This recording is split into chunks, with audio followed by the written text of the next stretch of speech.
नमस्कार, आप सभी का स्वागत है। आज जो हम टॉपिक करने जा रहे हैं वो हमारा जो मेजर पेपर है पॉलिटिकल साइंस का थर्ड सेमेस्टर के अंदर theory and practice of democracy, जिसका हमने फर्स्ट यूनिट कवर कर चुके हैं सारे टॉपिक्स। सेकंड यूनिट में हमने liberal representative democracy and deliberative form of democracy वो कर लिया था। आज जो हम करने जा रहे हैं वो है पार्टिसिपेटरी डेमोक्रेसी, या इसको पार्टिसिपेटिव डेमोक्रेसी के नाम से भी जाना जाता है। अब देखिए, इसके नाम से ही यह विविध है कि ये सहभागिता की बात करता है, यानी भागीदारी की बात करता है। ठीक है, तो जो भागीदारी है वो सेंट्रल है इस डेमोक्रेसी के अंदर, कि जो भी हमारी जो व्यवस्था होगी लोकतंत्र की, उसके अंदर यह सुनिश्चित करेगा कि जितने भी लोग हैं, जितने भी आम जन है, जो सिटीजन है, नागरिक हैं, वो सभी पार्टिसिपेट करे किसके अंदर, डेमोक्रेसी के अंदर। देखिए, जैसे कि लिखा हुआ है कि participatory democracy is a form of governance in which citizens actively, please note this term, actively participate in decision making process and policy development। देखिए, जो भागीदारी है, सहभागी लोकतंत्र है, इसके अंदर ये नहीं है कि एक बार आपने वोट डाला और आप साइड हो गए। वोट डाल के आपकी जिम्मेदारी पूरी नहीं होती, बल्कि वोट डालने के साथ साथ आपको हमेशा जो व्यवस्था है उसके अंदर अपनी भागीदारी या सहभागिता या अपने ओपिनियन किसके अंदर, डिसीजन मेकिंग के अंदर हमेशा सुनिश्चित करने पड़ते हैं। तो इस तरीके की लोकतंत्र को हम सहभागी लोकतंत्र बोलते हैं। यानी नीति निर्माण या नीति का किस तरीके से विकास कर रहे हैं, कोई नीति हम अपना रहे हैं, तो उसमें जो लोग हैं उनकी भागीदारी, उनके ओपिनियन, उनके विचार, ये सभी शामिल।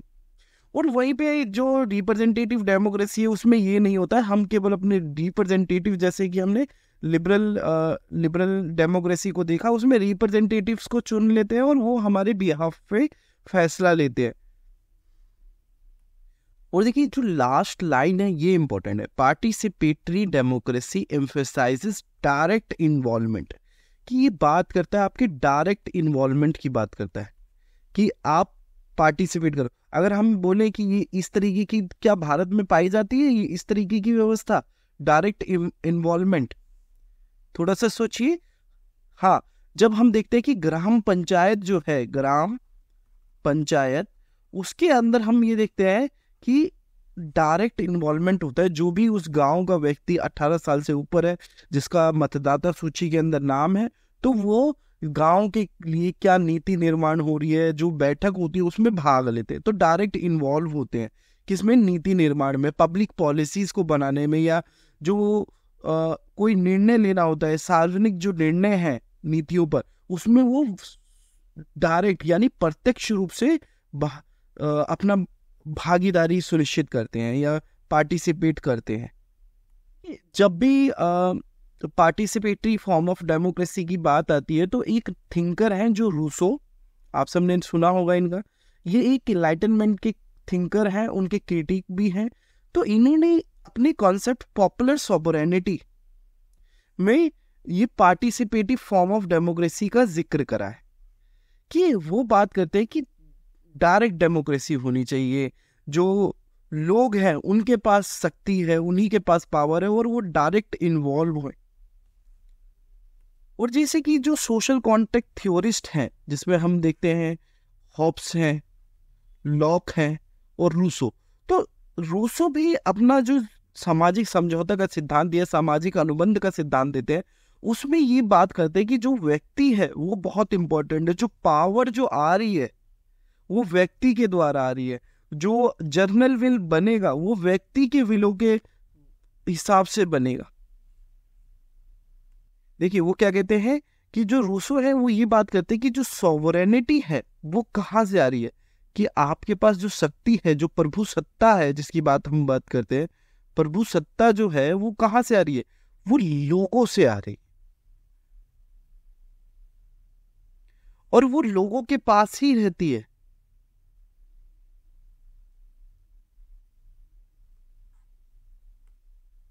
यानी हम अगर देखिए जो उनका स्टेट ऑफ नेचर है उस पे भी लोगों, देखिए जो प्राकृतिक अवस्था है उसमें भी व्यक्ति के पास स्वतंत्रता है, और जब वो समाज का निर्माण करता है अपने अधिकारों को, अपने जो प्राकृतिक अधिकार है जब वो समाज को देता है तो समाज से उसे वही अधिकार मिलते हैं जिसको वो सिविल राइट बोलता है सिविल सोसाइटी के अंदर।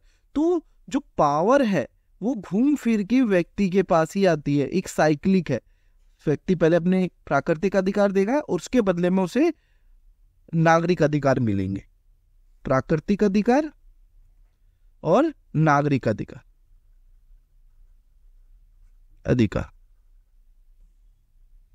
तो रूसो भी इसी प्रकार अपने इस सिद्धांत के माध्यम से यही बोलते हैं कि जो व्यक्ति का जो डायरेक्ट इन्वॉल्वमेंट होना चाहिए, व्यक्ति खुद जाके नीति निर्माण या फिर अपना प्रेजेंस इंश्योर करे, जो भी पॉलिसी फॉर्म हो रही है या फिर जो भी जो समाज का जो नियम कानून बनेगा जिसको वो जर्नल विल बोलता है। समाज में हम सब जिस समाज में रहते हैं तो उसके कुछ नियम कानून होते हैं, एक समाज की व्यवस्था होती है। तो वो कहाँ से आ रही है? वो व्यक्तियों से ही आ रही है। जब व्यक्ति अपने अपने केवल लोअर सेल्फ यानी केवल अपने बारे में ना सोचकर जब वो समाज की बात करते हैं तो वो जब सभी लोगों की वो सोच जो ऊंची सोच है, जब समाज के सभी लोगों की जो ऊंची सोच है उन सबको इकट्ठा करेंगे तो जर्नल विल बनेगा। तो जर्नल विल क्या है? वो लोगों का ही तो विल है। उसके बाद रूसो के बाद जो दो और इसी फॉर्म ऑफ डेमोक्रेसी में जो प्रसिद्ध थिंकर है, जिसमें से एक तो है सीवी मैकफर्सन और एक है कैरोल पैटमैन। ये दो व्यक्ति हैं जिन्होंने पार्टिसिपेटरी फॉर्म ऑफ डेमोक्रेसी पे अपना विचार दिया है। पर दोबारा से मैं एक ये याद दिला रहा हूँ, देखिए ये पीपल्स की डायरेक्ट पॉलिटिकल पार्टिसिपेशन की बात करते हैं किसी भी लोकतांत्रिक व्यवस्था के अंतर्गत, डेमोक्रेटिक प्रोसेस के अंदर। Political participation denotes active involvement of citizen and group in governmental process. ठीक है, देखिए जो मॉडर्न डेमोक्रेसी है, जो मॉडर्न फॉर्म, जो आधुनिक लोकतंत्र है, वो डायरेक्ट डेमोक्रेसी नहीं है।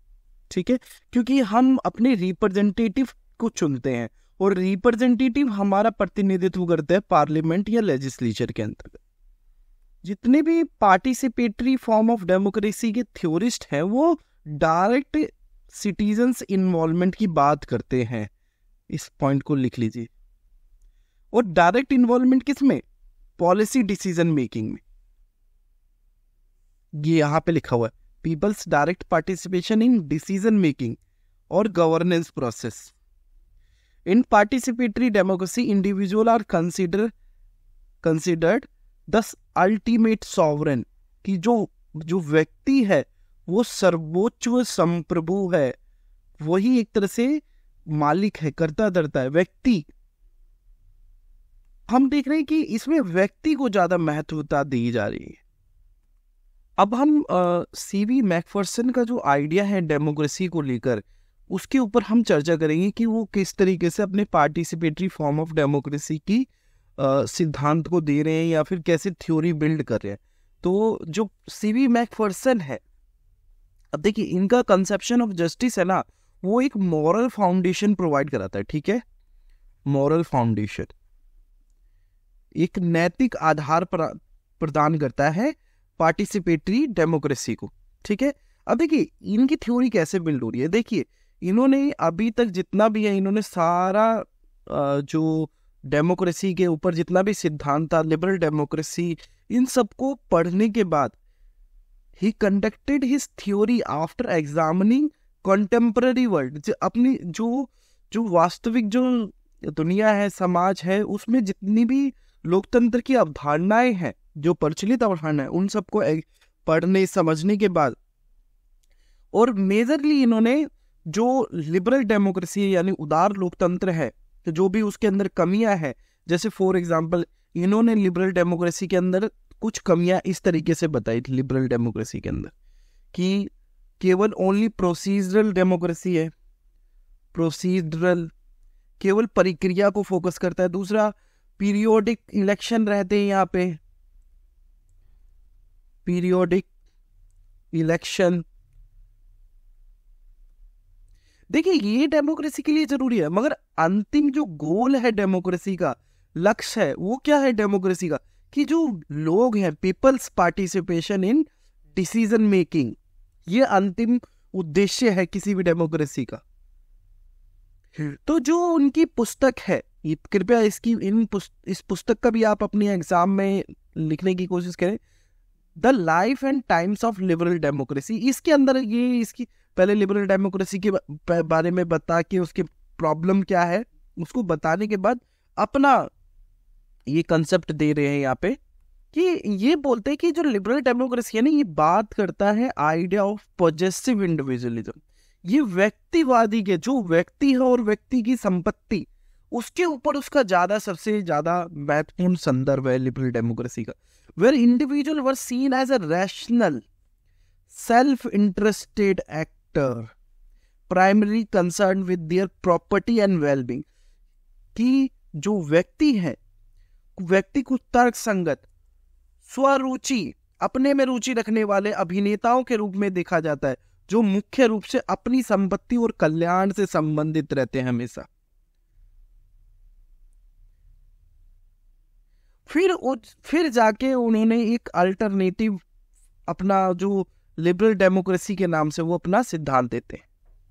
देखिए जो सीवी मैकफर्सन का जो आइडिया है, सीवी मैकफर्सन का जो आइडिया है डेमोक्रेसी पे, सीवी मैकफर्सन, अब वो क्या करते हैं, अपनी डेमोक्रेसी को सिद्धांत को बताने से पहले क्या करते हैं, डेमोक्रेसी को दो भागों में बांट देते हैं।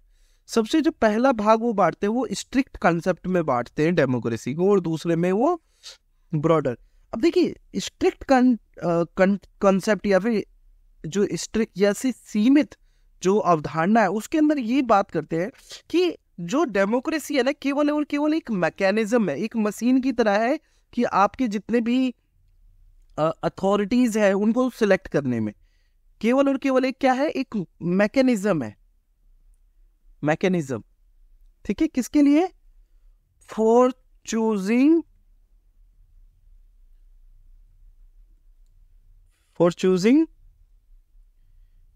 Choosing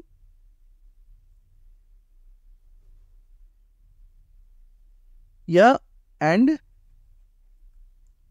अथोराइजिंग government.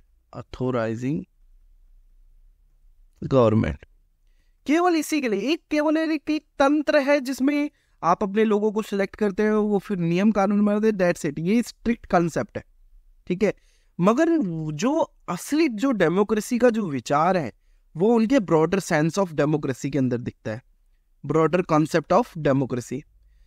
इसमें वो बात करते हैं डेमोक्रेसी कि जो ब्रॉडर सेंस है ना, इसमें असली जो आइडिया है लोकतंत्र का, वो स्थान रखता है कि always contain,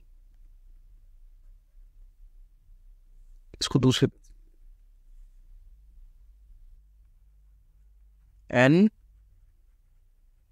ideal of human equality.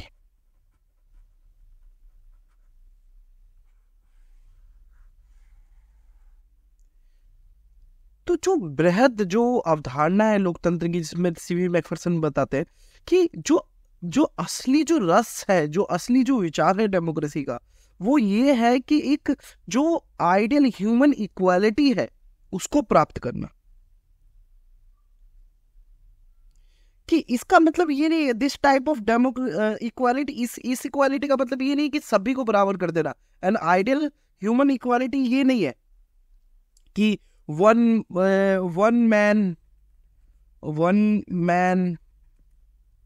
Individual और वन वोट।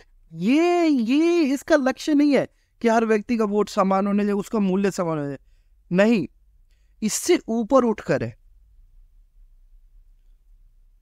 बट इसको लिख लीजिए, बट ऑल्सो वन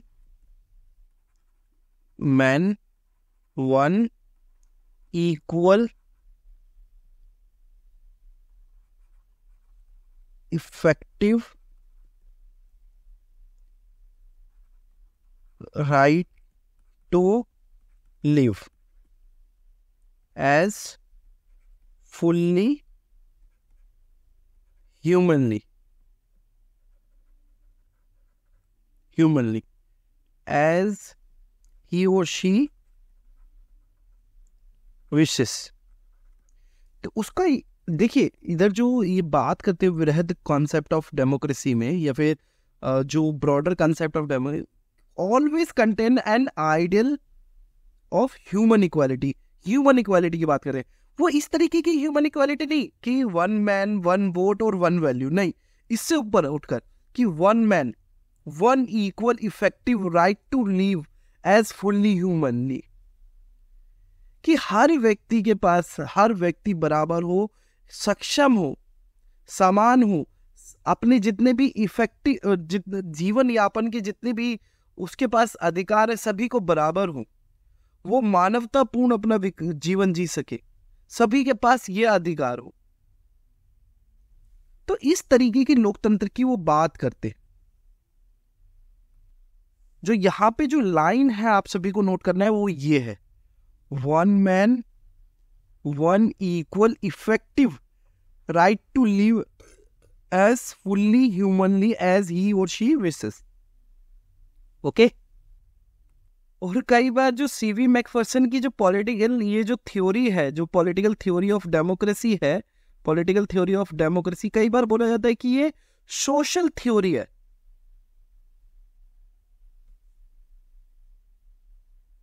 कि political theory of democracy is a social theory that is itself desirable.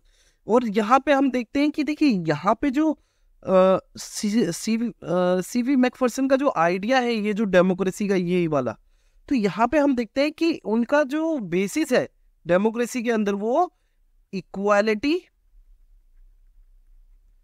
दूसरा फ्रीडम, दोनों ही महत्वपूर्ण है। और ये देखते हैं कि फ्रीडम खासकर सबसे पहले आता है।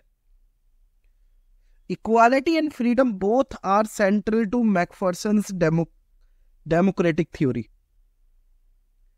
और इक्वालिटी और इंपॉर्टेंट हो जाता है, सॉरी, फ्रीडम से पहले इक्वालिटी इंपॉर्टेंट हो जाता है सीवी मैकफर्सन के लिए।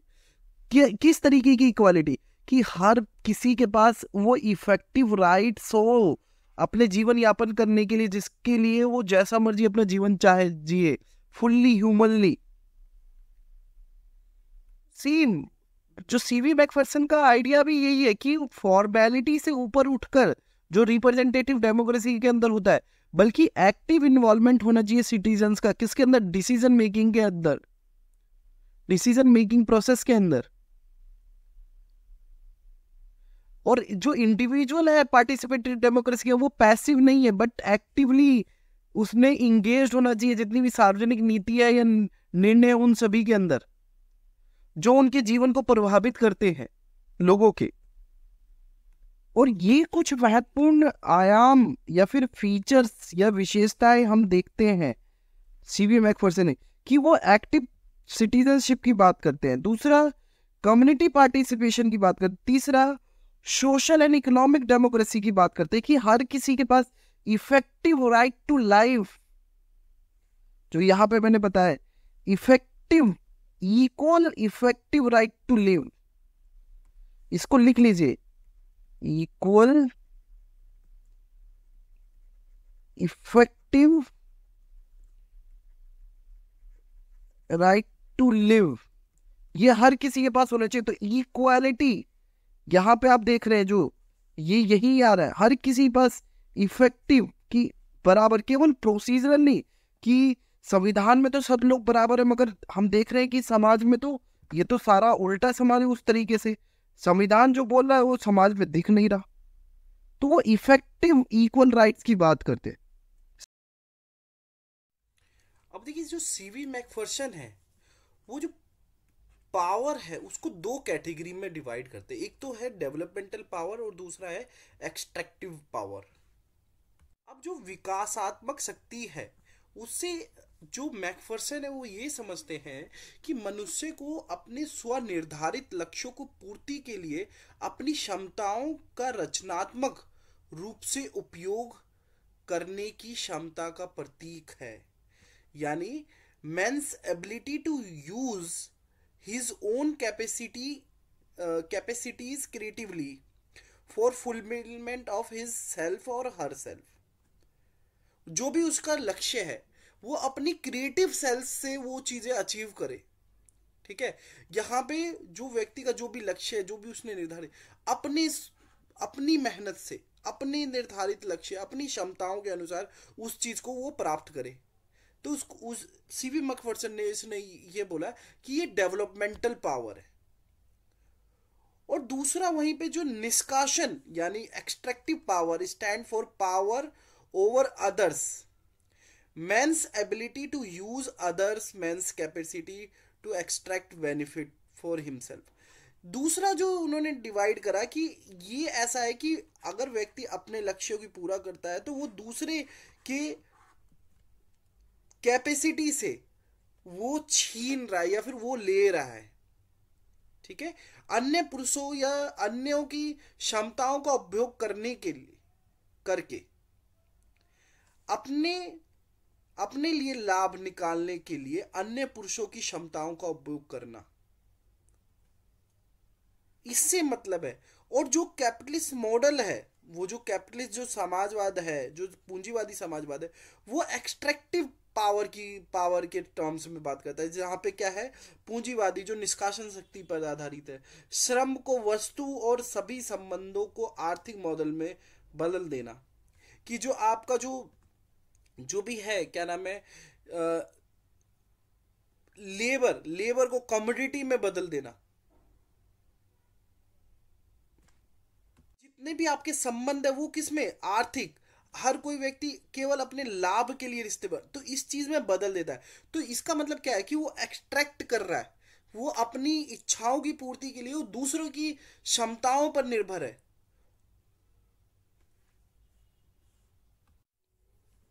और इससे क्या है कि जो व्यक्ति की स्वयं की जो कैपेसिटी है कुछ नया इनोवेट करने की, वो खत्म हो जाती है।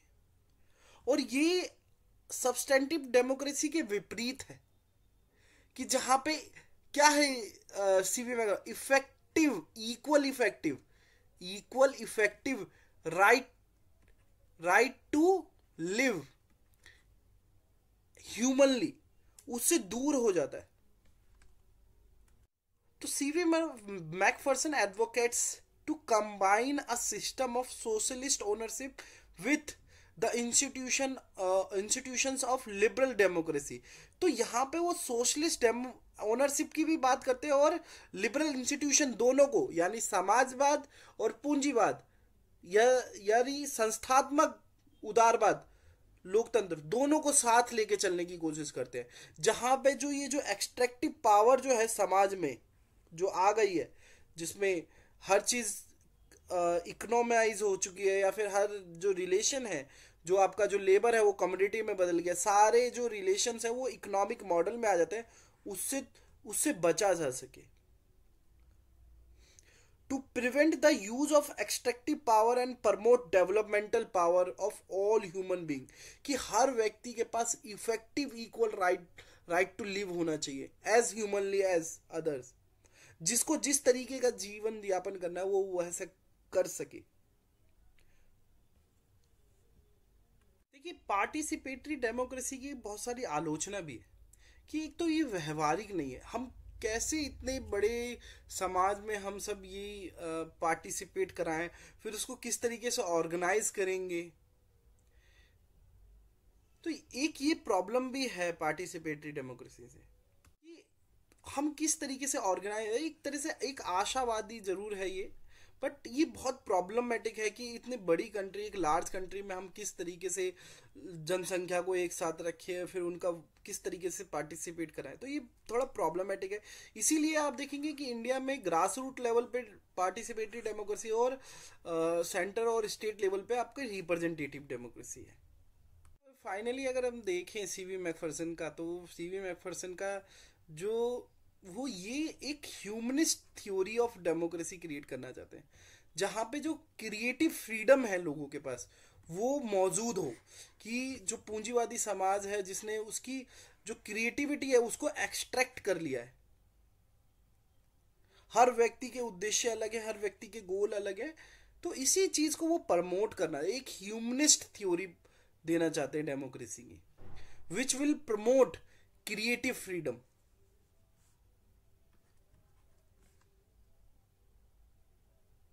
CV McPherson. अब जो दूसरी थिंकर है हमारी वो है कैरोल पैटमैन।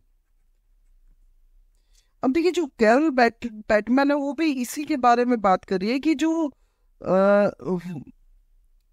जो आइडिया ऑफ वन की concept in Pateman's work is the idea of participatory paradox. वो किस संदर्भ में बात करिए कि जो लिबरल डेमोक्रेसी है जिसका जो प्रिंसिपल है, जो लिबरल जो उदार लोकतंत्र है जिसका जो प्रिंसिपल है कि freedom and equality and freedom, equality and freedom इसको फुलफिल नहीं करती।